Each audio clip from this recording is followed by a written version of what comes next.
Have you ever rearranged your furniture and discovered the carpet underneath looks brand new while the rest of it looks, well, not so new? It's time for a carpet upgrade.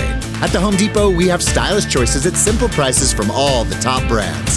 Best of all, we can install it for you, starting at only 49 cents per square foot. So all you have to do is pick your perfect floor.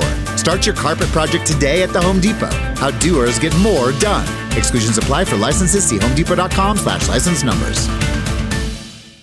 At first, I didn't think it was real. I woke up to this blinding light, and I was transported to another place. Pluto TV! Then I heard a voice. Come with me if you want to live. There were thousands of movies and shows, and they were all free. The truth is ours. It's just so beautiful. On Pluto TV, free streaming of Terminator 2, Fringe, Arrow, The 100, and The X-Files may cause excitement, loss of sleep, and sudden belief in extraterrestrials. No credit cards or alien encounters necessary. Pluto TV. Stream now, pay never.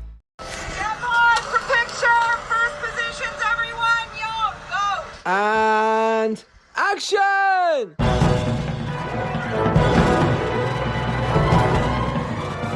Hello and welcome to this week's episode of the Filmmakers Podcast. This is a podcast where we talk filmmaking, from indie film to studio films and everything in between. How to get them made, how to make them, and how to try not to F it up, in a very, very humble opinion. I am a writer, I'm a director, I'm a producer. My name is Giles Alderson, and welcome to this week's episode, because you're in for a treat today. I've been saying that quite a lot lately, but I mean it. You're in for a huge treat because we are joined by a true titan of the industry, the legendary, the actor, Brian Cox. And after decades of delivering iconic performances on stage and screen in shows and films, including Manhunter, Braveheart, Adaption, The Bourne Identity, he's an Emmy, Golden Globe and Olivia Award-winning actor, and it spans across, 60 years at least. And he joins us today to talk about his wonderful and highly anticipated feature film directorial debut, the Scottish drama Glenrothan.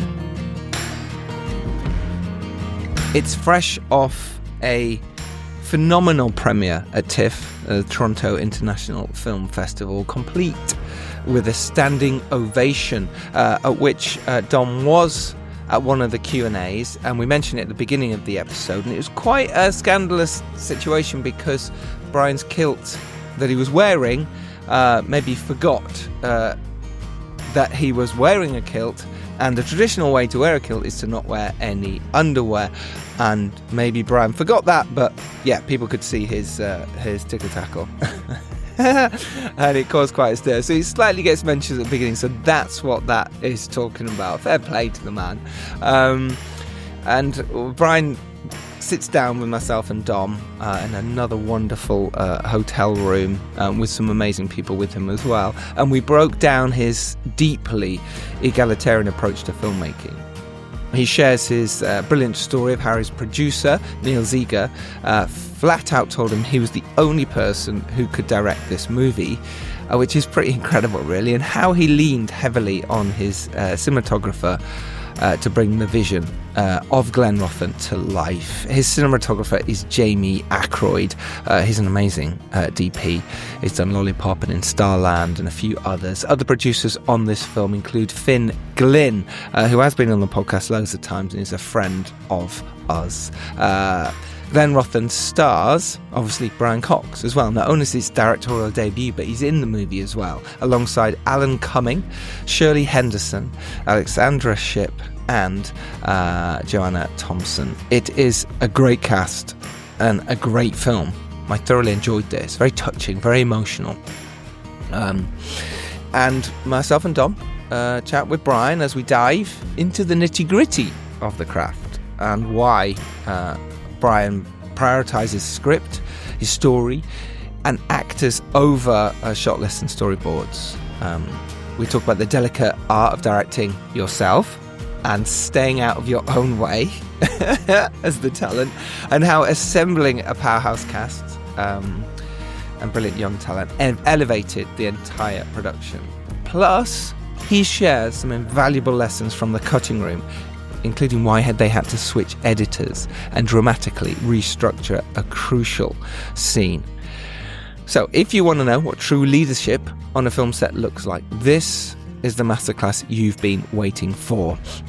We discuss how producer Neil convinced Brian to take the helm. We talk about the TIFF premiere. We talk about the egalitarian set, directing yourself, casting magic, the realities of the edit, and Brian Cox's ultimate advice on why directors' greatest superpower is trusting their department heads and valuing everyone's creative contribution. Thank you so much for listening. We're over 500 episodes, as you know now. I think this is 506. If you do listen and you enjoy this and you haven't yet given us a 5-star review on Apple Podcasts or Spotify or wherever you listen to your podcasts, please do. Please just press the plus button as well. I couldn't even say it. Please do press the plus button as well to subscribe, because then more people hear about the show, the more people that are subscribed and have written nice reviews. Just honestly, it means massive thing to me this week. If you haven't done it yet, or if you already have, write a new one. We need some fresh new reviews. Please go put a 5-star review for us. It will mean the world. So let's get to Brian Cox. On the other side of that, I'll do a quick topic of the week for you. But for now, talking about his directorial debut at 80-something, Glenrothan, it is the amazing Brian Cox. Hello. Lovely to meet you. Hi. Hello. All right, I'm Giles. Hi, John. Dom. Dom. Pleasure. Take a seat. Take a seat, take a mic. Would you like a drink? Water? Sparkling still? I'm okay, I think. Yes, I think I'm okay. Excellent. Yeah. Well, first of all, congratulations on the film. Yes. Thank you. We loved it. Like, really great. Really nice. Dom was actually at the screening in. I was, yeah. Finn, producer, invited me along to TIFF. Mm-hmm. So came along to the screening. Very entertaining Toronto. Q&A. Yes. Yeah. It was fantastic. That was the whole kilt business. That was the kilt business, yeah. I mean, there was a lot of laughs, but Yeah, it was, I think it fit well. I mean, it was a really feel-good movie. I mean, we were talking about this earlier, like, not many people make feel-good movies anymore. No, they don't. There's a need for it. No, they don't. And there's never been a greater need than this moment in time, because the world is in a pretty awful state, and we need to remind it about who we are and what we're capable of, and decent sentiment. We need a call for decent sentiment. There's nothing wrong with sentiment. It's very important, very important for all of us. Yeah, I totally agree. I think by having these type of films that just mean something, or they have the emotional heart, or they mean something to you, whoever's making it, I think is so much more important and so much more interesting to watch as well. I couldn't agree with you more. I mean, that was a lovely thing about the film for me. It was the effect on its audience, because that's always the final. That's the final pronouncement that you get, is how the audience take it. And the audience they give us a standing ovation, 700 people, you couldn't go better than that. Mm-hmm. No, it's been really lovely to see the reaction to the film. And it's, as I said, that we had a cast and crew screening. My whole idea was to make everybody part of the film. So so I did say it's your film as much as it's my film. I had one of the great crews of all time. So it was just fantastic, So what was the kind of origins of getting into the project, deciding that this was going to be the one that you directed? Well, it wasn't my decision. In fact, I was a bit shocked, because I was told I was going to direct it. I wasn't even asked. I was told by Neil, say, yeah, you're going to direct it. And I said, what? He said, the film, you're going to direct it. I said, what do you mean I'm going to direct it? So you're going to direct it. David's film. Now, David's an old friend of mine. I've been doing his radio show, McClevey, for the last 20 years. And I said, well, okay, if you say, I'll direct it.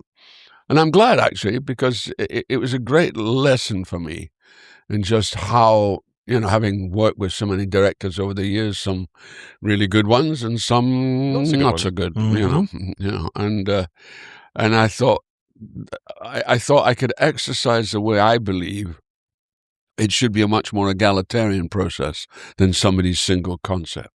because you look at the number of people that work on a film, and you go, they've got to be part of it. They have to, you can't do it without them. You can't do it without a good designer, a good costume designer, a good set designer. You can't do it without them. And that was my main brief. You do what you do best, and that's the pain. That's the thing. I mean, it sounds like Neil obviously could imagine you directing it, so he obviously saw that you had. I mean, he had could, those sort of because of the capabilities. subject, probably, and the fact that And of course, I think even if I hadn't directed it, I would have still probably played Sandy, because it's a great role, Sandy. And he's a very compassionate person, and it's very different from the sort of Logan Roy characters or any of those hard-nosed people I played, because Sandy's quite the opposite. Yes, he was. From that point of view, it was a joy to do, but it was a joy to direct. It was, and especially cast. I mean, I was able to cast it the way I wanted it. We went through a whole range of things, and because it was the thing's been going for a while, and initially I was thinking of getting an American actor to play Donald, because I thought he's been away for 30 years, and I thought he's probably become very American. And then I met a couple of American actors, and I just felt, well, they were American. They didn't get the fact that what that journey was about. And the one person who has lived in the States for 30 years is Alan Cumming. Yes. And he was a natural, and he is a natural. He's a wonderful actor, Alan. And I think what I'm so pleased about this film is it shows Alan is a serious actor, not as some kind of creature that he plays a lot of time, and traitors and stuff like that, which he does brilliantly. Oh, he's brilliant, isn't it? Yeah. He's brilliant at it, so there's no question about it. But he is also a proper actor. He is. I mean, let's also talk about Shirley Henderson whilst we're there. She's spectacular. I mean, she really is just the best. Shirley is. I love Shirley Henderson, and she is so modest. She doesn't, she never blows her own trumpet. She never, people have to, I mean, that's why she's been around for so long, because people haven't blown her trumpet enough. Now they should, because I think she's a fantastic actress. Yeah, totally agree. She's amazing in the movie. She is amazing. And I mean, I remember that scene when she lays into us, that scene. Both Alan and I we were reeling after that. We kind of looked at one another and said, "Oh God, what was that?" Suddenly, oh, I'm sorry. Virtual. Four. She's so good. Let's talk about because we're filmmaking podcast. We're both filmmakers. Let's talk about that. Obviously, directing for the first time, like you say, and I imagine it would come very naturally for you. But how did you plan it? How did you think about it? Because it is something you haven't done necessarily. So I mean, I just wanted to let it's in the casting, and at the end of the day, it's always about the actors. It's always about the story, the actors, and the script. And giving the best break to the script and making the best opportunity to present the script. And if you get the right cast, they'll do it effortlessly. And every aspect, Alexandra Shipp, I think, does a great job as the daughter, and that was a difficult thing for her, because she's mixed race. She comes from a different and she was just so easy. And then little Alexandra Wilkie, she's Scots. She's not even... No way. Oh yeah, she's not American. Wow. Oh, that's a good accent. She did. No, she's from Blantyre. I suppose you had to for the child laws as well. You can't necessarily bring someone across. I was imagining I was going to have to fly to America and audition a whole bunch of girls, but this girl came along, walked in, and blew us out of the room. We just thought, this kid, and she is amazing. She is actually quite amazing. Smart, bright kid. I mean, she's now 11, I think. Is she 11 now? She's 12. There you go. Wow, look at that. Right. We'll clarify that later. 11 or 12. But I mean, just going into the working with actors. Obviously, you've worked with so many directors yourself. What's your maybe tips of how to get good performances out of actors? It sounds like you don't want to over direct, generally speaking. You work out what the scene is about, and you do that together with all three. Whoever, if it would be a scene we do, like for example, the scene on the on top of the waterfall with Alan and Shirley, and it's such a key scene because it's where she puts the mud in the land in his hands and said, "This is who you are," and she just did it. I didn't have to do anything. She just did it. She ate it up.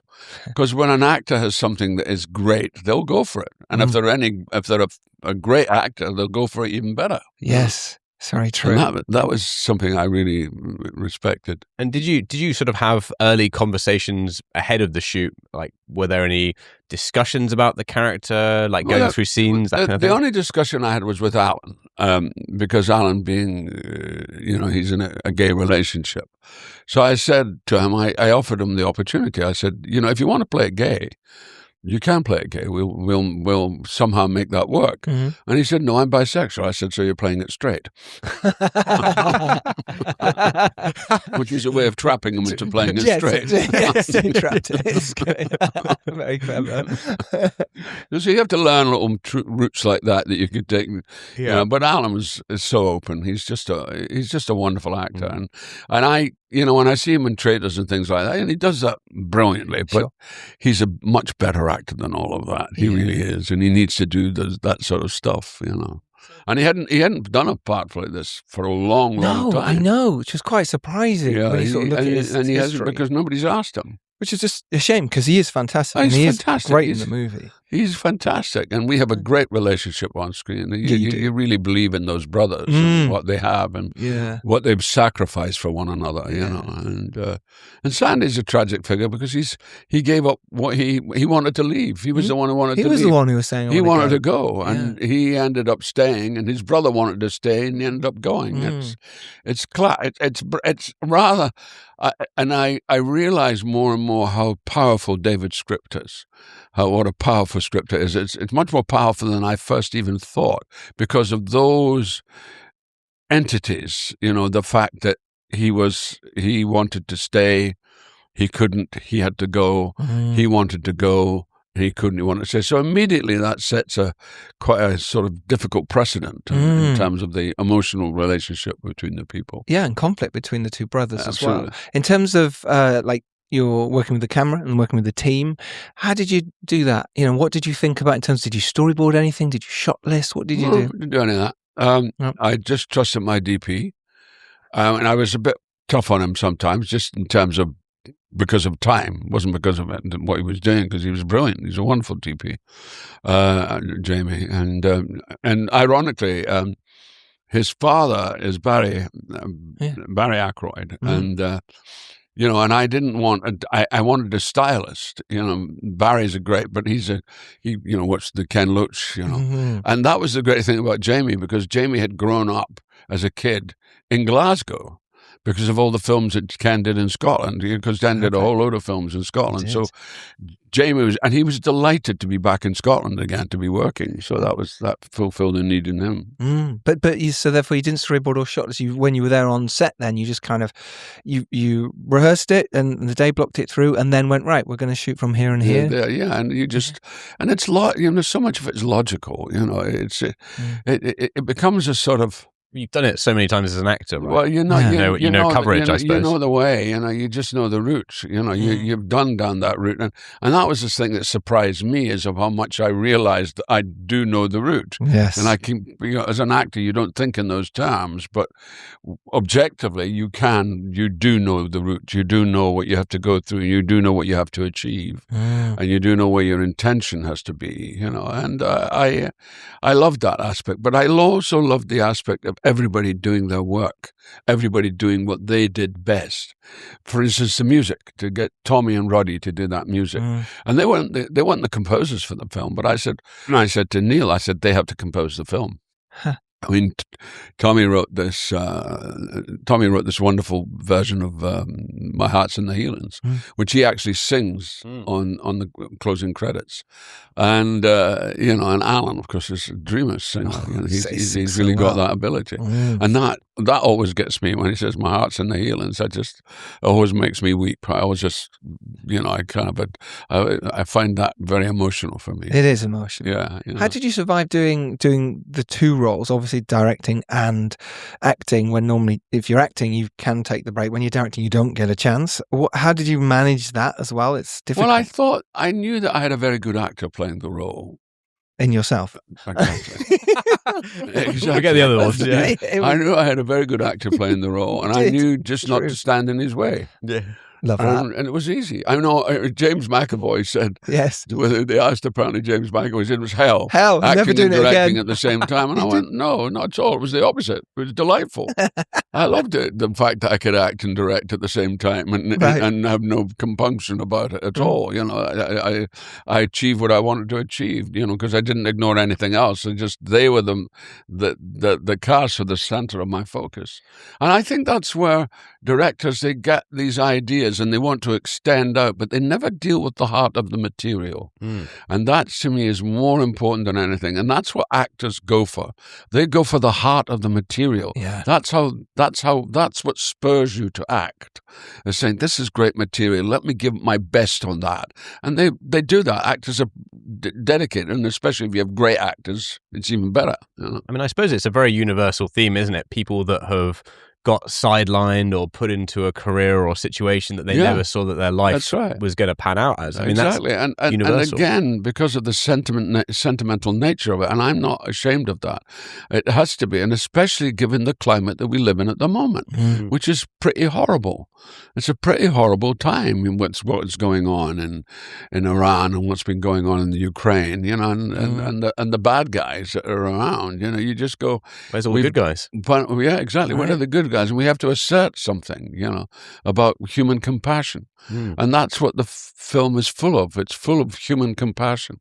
It's, you know, because there's that one moment when we have the fight, you know, when I lose it because I feel betrayed by my brother, you know. And of course, and then it comes out what his reason is, because he didn't insure the place, you know. And of course, I'm deeply upset by that, and also compassionate about it, and think, oh God, of course he hasn't done it, and it's typical, he's not done it, and then everything makes sense. No, I think it's, the more I see the film and the more I see the audience effect on the film, I realize that it's a very valid piece of work.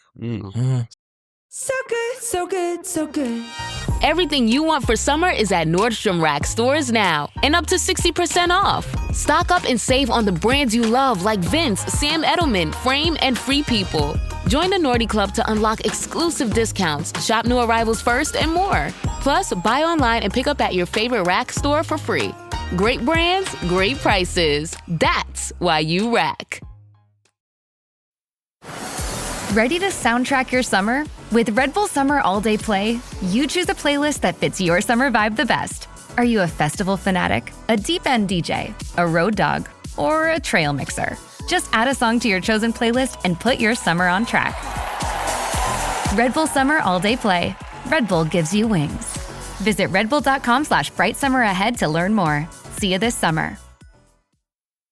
Bonjour, compadre. It's the Priceline Negotiator. How do I negotiate so many great travel deals? My greatest gadget, the Priceline app. It's got hotel deals, flight deals, rental car deals, all of those deals in a bundle. Deals, game day deals, concert trip deals. No one deals more deals than Priceline.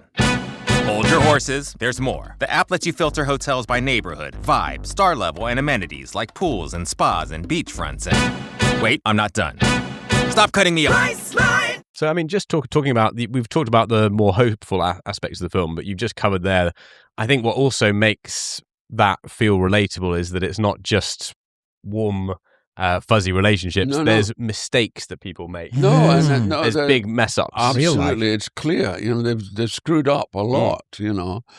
He should never have left, and that wonderful. And the boys who play us younger, I think are fantastic. Yeah. Very good. They really are fantastic. Those lads, and that's to me. And also, the sadness for me is the talent that's in Scotland that doesn't always get recognised, and every aspect. I mean, I've never worked with such a finer crew, and I've never worked with such a finer bunch of actors, and that's the thing. They do the work, and they deliver. You know, and you can't get better than that. Did you find there was any kind of balancing that needed to be done either on set or in the editing phase to find the tone between warm and uplifting and the challenging moments and the ferocity? The only problem I had is that David had put scenes in an order which I didn't think was when I came to editing the film, and I edited the first half, and my editor was great, but the powers that be at Lionsgate complained about the editor and said, well, maybe you should get another editor. And I found that painful. I didn't want to give, because,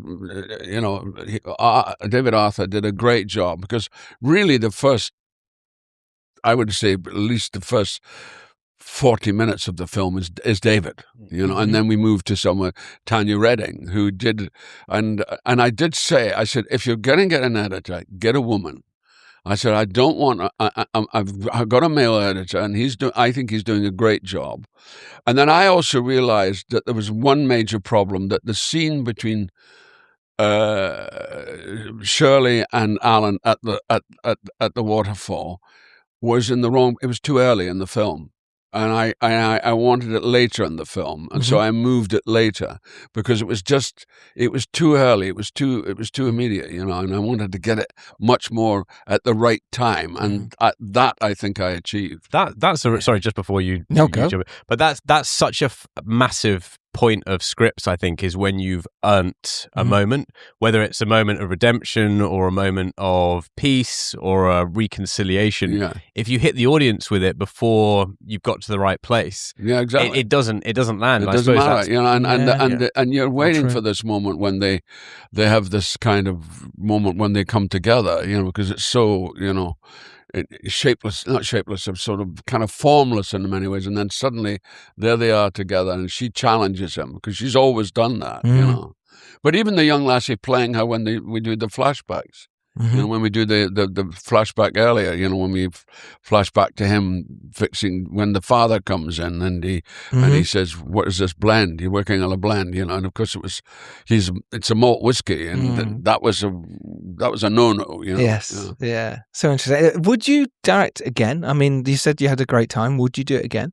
Yes, I think I would. Okay. I think I would. I do want to do it again. I mean, I'm about to do this Dexter, and I'm about to act, and I just think, actually, in many ways, it's a lot easier being a director than being an actor. And I'm very happy to do it, because as I'm getting older, it's also a great thing from an age point of view, because you can just take it easy. You don't have to knock your pan in every 10 minutes. That's true. The emotion as well as an actor. Yeah. Is that something you think about now in terms of the roles you're going for, in terms of looking at the scripts and going, that might be, I'm going to have to kill myself for a couple of months with emotion? I'm now playing a serial killer on Dexter. Right, spoiler. I'm playing a retired serial killer. Okay, fine. And the reason he's retired is because he's in a wheelchair. Oh.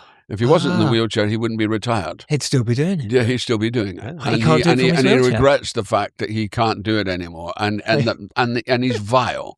He's totally vile. I mean, the man has not got one redeeming feature in him, and that's hard. And I've got to accomplish that. Yeah, I mean, you're good at playing those type of roles, but is that because, like you say, it's hard. You've got to go into that mindset, because Sandy's so warm and lovely. And I know. I love Sandy. Yeah, we love Sandy. That's why it was easy for me to play Sandy, because I just love the role. Yes, and I think it's a great part, and it's a brilliant foil to the main theme of the film. Yes, it is.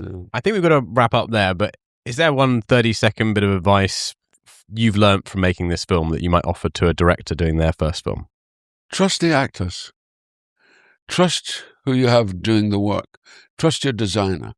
Let them really follow the egalitarian notion of allowing the talent to be there, because everybody contributes, and let's see their contribution, and let us make their contribution valid to who they are. And also, that means they have a sense of achievement. That they're not just some cog in a wheel, because it's an artistic enterprise. It's a creative enterprise. So you want everybody to feel their creative contribution. And of course, you get a much happier crew when you do that. Amazing. Brian Cox, congratulations on the film. Thank you for joining us on the film. Thank you very much. This was very nice. Pleasure. Thank you both. Yeah, pleasure. Our pleasure. Thank you. Cheers, buddy. Great. Yeah, should we just grab a photo if you don't mind? Sure. Brian does look very smart. He does look very smart. I can't go with the t-shirt. We're going to take a couple, just in case. That way for the Insta. Say Glenrothan. Yes. Right. right, delightful. Lovely. Real pleasure. Lovely to meet you. Lovely to meet you. Did you say you're actors? No, directors. Oh, you're directors? Yes. Oh, that's good. Oh, that's great. Yeah. Oh, it's nice to talk to directors. That's why we were like, tell us how Right, yeah. No, and it is about allowing people to do their work and enjoying the celebration of others as opposed to celebrating yourself. Yes. You know, and I think that's the clue. That's the clue to really good directing. And the great directors I've worked with, like Lindsay Anderson, Michael Elliott, Andy Royal, Michael Mann, they just do that. That's what they do. Give everyone freedom to. They do, and they empower you, and that's the key. I remember Danny Boyle saying that when I was really starting out, and he always said said that? Danny Boyle. Oh yeah. And all these coaches, I just tell my crew they're the directors of their own little world. That's right. Well, I know. Well, Danny is also another. I've never worked with Danny, but he's another example of that. He was at the RSC, and he did a play which I turned down, and that made me a mistake. But anyway, nice to meet you. Yeah, lovely to meet you. Yeah, we'll let you. Thank you so much. See you later. Nice to meet you. Bye-bye. See ya. Bye-bye. What an absolute privilege that was to sit down with Brian Cox. What a guy he is. I'd actually worked with him on an advert before for Amaze. But I was producing on that and stayed out the way and let everyone else get on with it. And he was just, he just knows what he's doing on a movie set. He knows what's happening. He's been there and done it so many times. So I briefly said hello before then, but I didn't want to bring that up on this. There's more important things to talk about. I also kept the podcast rolling there at the end, and he said some wonderful stuff there about what it means to be a director and what it means. I thought that was super fascinating. And listening to him talk about Glenrothan, the biggest takeaway wasn't the massive budgets there or, Hollywood secrets necessarily. It was about ego, or rather the sort of complete lack of it. And Brian described his set as egalitarian, how he ditched storyboards and leaned on his DP. And I also found it fascinating how he restructured the film in the edit and bringing on a new editor. It's brave. It's really important as well. I'm not saying you need to do that or should do that, but if your film isn't working or if your crew members, it's not working, you do need to look at different methods. And the same at the beginning of your process as well. If I've met a couple of people at festivals or talks recently who might not be getting anywhere with the team that they have. And I know it's so hard when you build stuff up, but you need to have honest conversations with them and say, are you invested in this? Do you really want to do this? Because I feel like I'm doing all the work, or I'm pushing this forward. What are you doing here to help me? And if not, it's okay to separate. It's okay to go, hey, let's have another look at this. If it's not for you, I'm okay with it, and go out on good terms rather than waiting a year longer and nothing's happening and falling out later. It's like, move forward with your career now if you can. And if that means kicking them up the arse, great. You've still got them then. So today, our topic of the week, let's talk about your greatest superpower as a director. And that is letting go and actually trusting your collaborators.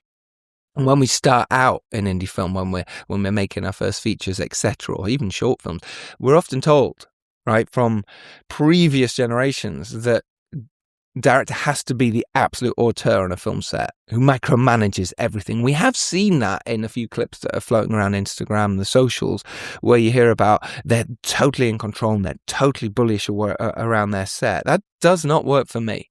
I don't like that way, and I don't want any of my listeners necessarily to be that way. It isn't like that. It's a collaboration. The amount of people on your movie set have been on way more movie sets than you. You don't know more about a grip than a grip who's done 100 movies or even 2 movies.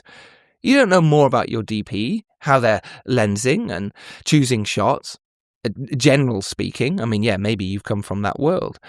And you certainly don't know more than the makeup and costume department, again, unless you've come from that world.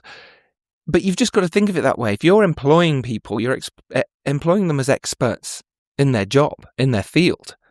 Let them run with it. And it was fascinating to hear Brian talk about that. And it was something that Danny Boyle, in his fantastic book, actually, which I love this book. It's called Danny Boyle Creating Wonder, or Danny Boyle in His Own Words. I think it's come out twice. But anyway, it's by Amy Raphael and Danny Boyle. And it's an interview like that. And I remember it was a bit way before I'd made a movie. And I heard him saying, no, I go and tell each heads of department that they are the directors of their little world. I've said this on the podcast before, and I mean it, and I have done that to my crews as well on my film sets.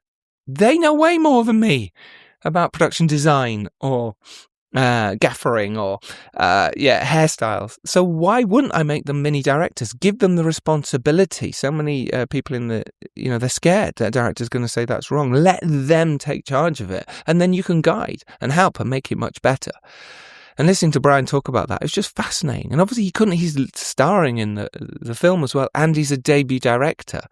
And I know he's, made amazing films and TV in his past, and he does know how to run and be on a film set. But it's so important, story and performance over rigid shot list. That's what I wrote down here. And a lot of young directors and new people in this industry, not all young, they get obsessed with shot lists. You can with shot lists and storyboarding. And you stop watching the actors. You stop watching what the story is about. You care more about the camera than the emotion. And if you are one of those people, or you think you are, and hey, even if you think you probably are, is go do some acting classes. Just turn up for the day, try it, understand what that's like, understand what that feels like. It will only make you a better director. If your mates are going to go shoot something, act in it. Watch yourself in the edit room. Go, okay, I see now what I'm doing. And you talk to the actors differently because of that. The fact that Brian threw out his storyboards to prioritize the actors and the script, because the audience doesn't walk out of the cinema crying over a beautiful dolly shot or a beautiful Steadicam shot of crane shot. They cry because they're connected with the human story and the emotion that you can bring to the screen. So if your storyboard dictates that an actor has to stand at that certain spot, but they feel like they should sit down and do something like this because it works better for the character, then go with it. Don't be stuck and rigid to your shots, unless obviously you've already done a previous shot where you've done a beautiful drone shot and they're in the window. Yes, you kind of have to match that for continuity reasons, or you can't use it necessarily. Or you get them to walk from the window and you just use the start of it. But they're a team and you have to collaborate. It's so important that you do that. So don't necessarily throw out the storyboard, but you don't necessarily need to make it the gold standard. It doesn't have to be your Bible. You are your Bible. It's in your head. You've been working on this project for so long, you know what you need. You've heard so many people on this podcast talk about that and how they'll plan, they'll do their storyboards and shot lists, and as soon as they get to set, boom, it's gone, thrown it out. Spielberg's the other way, which is so fascinating that he just sort of creates it on the day. I mean, he says that. I don't know if he does. It's so hard for those directors out there who know this, how difficult that is to just do that. Oof, it's brave and dangerous and scary to not know anything going in. So I don't know if he does that all the time, but it's fascinating watching him work. Some of the behind the scenes of how he comes up with the shots and plans it is so beautiful. It's incredible what he comes up with on set. And that's how he works. And we're all different.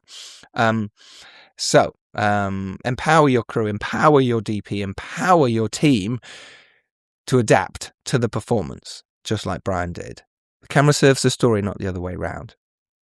And remember as well the magic and the brutality of the edit. Brian talked about switching editors and moving his sort of massive, crucial waterfall scene to a completely different part of the movie. So what's the lesson here? The script you write is not the movie you shoot.